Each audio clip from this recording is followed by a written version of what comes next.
ઓશોના શબ્દોમાં કૃષ્ણ. કૃષ્ણ એક એવું નામ જેને લોકો ભગવાન કહે છે, પણ ઓશો કહે છે કૃષ્ણ માત્ર ભગવાન નથી. કૃષ્ણ પૂર્ણ માનવ છે. જ્યાં બીજા મહાપુરુષોએ જીવનનો ત્યાગ શીખવ્યો, ત્યાં કૃષ્ણે જીવનને જ ઉત્સવ બનાવી દીધું. ઓશો કહે છે, જો જીવનને સંપૂર્ણ રીતે સમજવું હોય તો કૃષ્ણને સમજવા પડશે.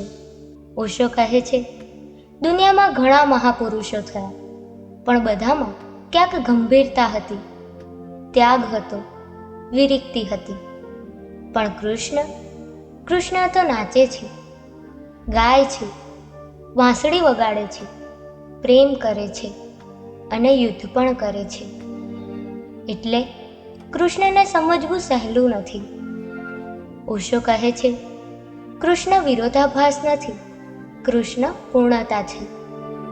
તમે રામને સમજી શકો, બુદ્ધને સમજી શકો અને મહાવીરને સમજી શકો, કારણ કે તેઓ એક દિશામાં ચાલે છે. પણ કૃષ્ણ બધા જ રંગો સાથે ખીલે છે. ઓશો કહે છે, કૃષ્ણનો ધર્મ દુઃખનો નથી, આનંદનો છે. કૃષ્ણ ક્યારેય ઉદાસ નથી દેખાતા, કારણ કે તેઓ જીવનને ભાર નથી માનતા. તેમના માટે જીવન એક લીલા છે, એક રમત છે. ઓશો કહે છે, જ્યારે માણસ જીવનને રમત સમજે છે ત્યારે ડર ખતમ થઈ જાય છે.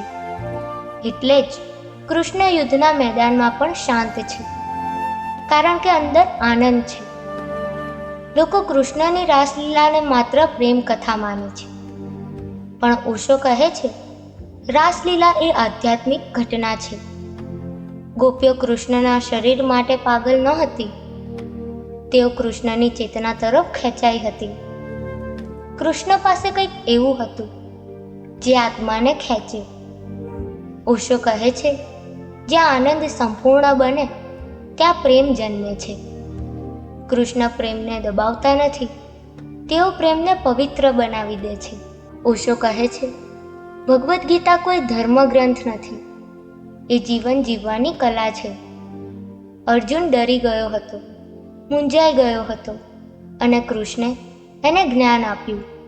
કૃષ્ણએ કહ્યું, યુદ્ધમાંથી ભાગીશ નહીં, જાગૃતિ સાથે યુદ્ધ કર. ઓશો કહે છે, કૃષ્ણનો સંદેશ ભાગવાનો નથી, જાગવાનો છે. કૃષ્ણ જીવનને રિજેક્ટ નથી કરતા.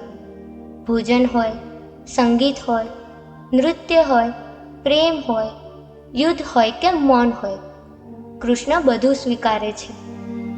ઓશો કહે છે, જે માણસ જીવનના એક ભાગને રિજેક્ટ કરે છે તે ક્યારેય પૂર્ણ બની શકતો નથી. કૃષ્ણ પૂર્ણ છે, કારણ કે તેઓએ કશું નકાર્યું નથી. લોકોને લાગે છે કે ધ્યાન એટલે આંખ બંધ કરીને બેસી જવું, પણ ઓશો કહે છે, કૃષ્ણનું ધ્યાન અલગ છે. કૃષ્ણ નાચતા પણ ધ્યાનમાં છે, વાંસળી વગાડતા પણ ધ્યાનમાં છે, યુદ્ધમાં પણ ધ્યાનમાં છે. ધ્યાનનો અર્થ જે કરો તેમાં સંપૂર્ણ જાગૃત રહેવું. કૃષ્ણનું આખું જીવન જ ધ્યાન છે. ઓશો કહે છે, કૃષ્ણ આ ધરતી પર થયેલી સૌથી પૂર્ણ ઘટના છે, કારણ કે કૃષ્ણમાં બધું છે.